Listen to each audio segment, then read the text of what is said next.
महाभारत कथा कर्ण और दुर्योधन वध। द्रोण बड़े ही दुर्धर्ष थे। वे संपूर्ण क्षत्रियों का विनाश करके 5वें दिन मारे गए। दुर्योधन पुन शोक से आतुर हो उठा। उस समय कर्ण उसकी सेना का कर्णधार हुआ। पांडव सेना का आधिपत्य अर्जुन को मिला। कर्ण और अर्जुन में भांति भांति के अस्त्र शस्त्रों की मारकाट से युक्त महाभयानक युद्ध हुआ, जो देवासुर संग्राम को भी मात करने वाला था। कर्ण और अर्जुन के संग्राम में कर्ण ने अपने बाणों से शत्रु पक्ष के बहुत से वीरों का संहार कर डाला। 17वें दिन से पहले तक कर्ण का युद्ध अर्जुन के अतिरिक्त सभी पांडवों से हुआ। उसने महाबली भीम सहित इन पांडवों को एक पर एक रण में परास्त भी किया था, पर माता कुंती को दिए वचनानुसार उसने किसी भी पांडव की हत्या नहीं की। 17वें दिन के युद्ध में आखिरकार वह घड़ी आ ही गई, जब कर्ण और अर्जुन आमने सामने आ गए। इस शानदार संग्राम में दोनों ही बराबर थे। कर्ण को उसके गुरु परशुराम द्वारा विजय नामक धनुष भेंट स्वरूप दिया गया था, जिसका प्रतिरूप स्वयं विश्वकर्मा ने बनाया था। दुर्योधन के निवेदन पर पांडवों के मामा शल्य कर्ण के सारथी बनने के लिए तैयार हुए। दरअसल अर्जुन के सारथी स्वयं श्री कृष्ण थे और कर्ण किसी भी मामले में अर्जुन से कम ना हो, इसके लिए शल्य से सारथी बनने का निवेदन किया गया, क्योंकि उनके अंदर वे सभी गुण थे जो एक योग्य सारथी में होने चाहिए। रण के दौरान अर्जुन के बाण कर्ण के रथ पर लगे और उसका रथ कई गज पीछे खिसक गया। लेकिन जब कर्ण के बाण अर्जुन के रथ पर लगे तो उसका रथ केवल कुछ ही बालिश्त हथेली जितनी दूरी दूर खिसका। इस पर श्री कृष्ण ने कर्ण की प्रशंसा की। इस बात पर चकित होकर अर्जुन ने कर्ण की इस प्रशंसा का कारण पूछा, क्योंकि उसके बाण रथ को पीछे खिसकाने में अधिक प्रभावशाली थे। तब कृष्ण ने कहा कि कर्ण के रथ पर केवल कर्ण और शल्य का भार है, लेकिन अर्जुन के रथ पर तो स्वयं वे और हनुमान विराजमान है, और तब भी कर्ण ने उनके रथ को कुछ बालिश्त पीछे खिसका दिया।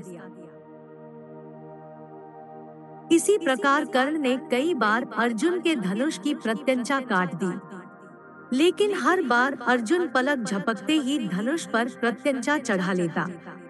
इसके लिए कर्ण अर्जुन की प्रशंसा करता है और शल्य से कहता है कि वह अब समझा कि क्यों अर्जुन को सर्वश्रेष्ठ धनुर्धर कहा जाता है। कर्ण और अर्जुन ने दैवीय अस्त्रों को चलाने के अपने अपने ज्ञान का पूर्ण उपयोग करते हुए बहुत लंबा और घमासान युद्ध किया।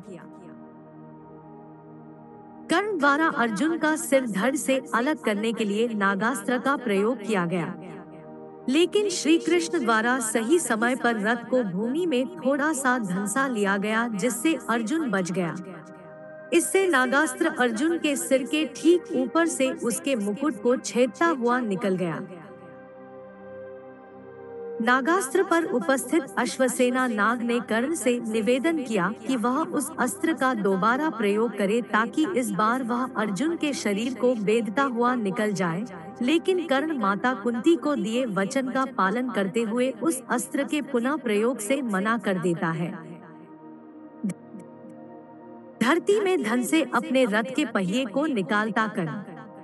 यद्यपि युद्ध गतिरोध पूर्ण हो रहा था, लेकिन कर्ण तब उलझ गया जब उसके रथ का एक पहिया धरती में धंस गया।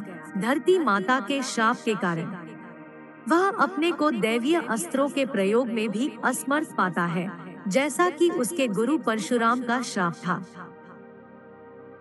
तब कर्ण अपने रथ के पहिए को निकालने के लिए नीचे उतरता है और अर्जुन से निवेदन करता है कि वह युद्ध के नियमों का पालन करते हुए कुछ देर के लिए उस पर बाण चलाना बंद कर दे।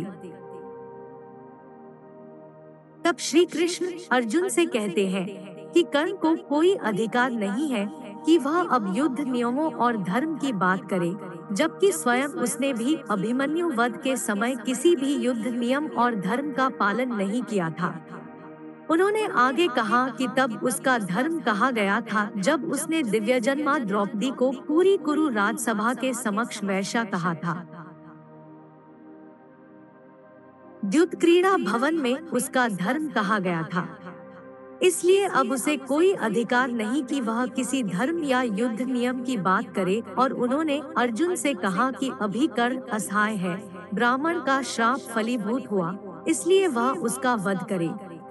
श्री कृष्ण कहते हैं कि यदि अर्जुन ने इस निर्णायक मोड़ पर अभी कर्ण को नहीं मारा तो संभवतः पांडव उसे कभी भी नहीं मार सकेंगे और यह युद्ध कभी भी नहीं जीता जा सकेगा।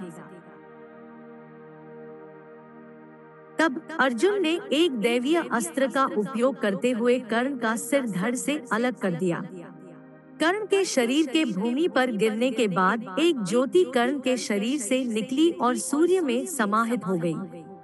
तब श्री कृष्ण अर्जुन से कहते हैं कि कर्ण को कोई अधिकार नहीं है कि वह अब युद्ध नियमों और धर्म की बात करे, जबकि स्वयं उसने भी अभिमन्यु वध के समय किसी भी युद्ध नियम और धर्म का पालन नहीं किया था। उन्होंने आगे कहा कि तब उसका धर्म कहा गया था जब उसने दिव्यजन्मा द्रौपदी को पूरी कुरु राजसभा के समक्ष वैश्या कहा था।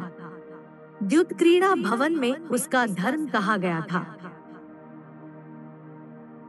इसलिए अब उसे कोई अधिकार नहीं कि वह किसी धर्म या युद्ध नियम की बात करे, और उन्होंने अर्जुन से कहा कि अभी कर्ण असहाय है, ब्राह्मण का श्राप फलीभूत हुआ, इसलिए वह उसका वध करे। श्री कृष्ण कहते हैं कि यदि अर्जुन ने इस निर्णायक मोड़ पर अभी कर्ण को नहीं मारा तो संभवतः पांडव उसे कभी भी नहीं मार सकेंगे और यह युद्ध कभी भी नहीं जीता जा सकेगा। तब अर्जुन ने एक दैवीय अस्त्र का उपयोग करते हुए कर्ण का सिर धड़ से अलग कर दिया। कर्ण के शरीर के भूमि पर गिरने के बाद एक ज्योति कर्ण के शरीर से निकली और सूर्य में समाहित हो गई। तदंतर राजा शल्य कौरव सेना के सेनापति हुए, किंतु वे युद्ध में आधे दिन तक ही टिक सके। दोपहर होते होते राजा युधिष्ठिर ने उन्हें मार दिया।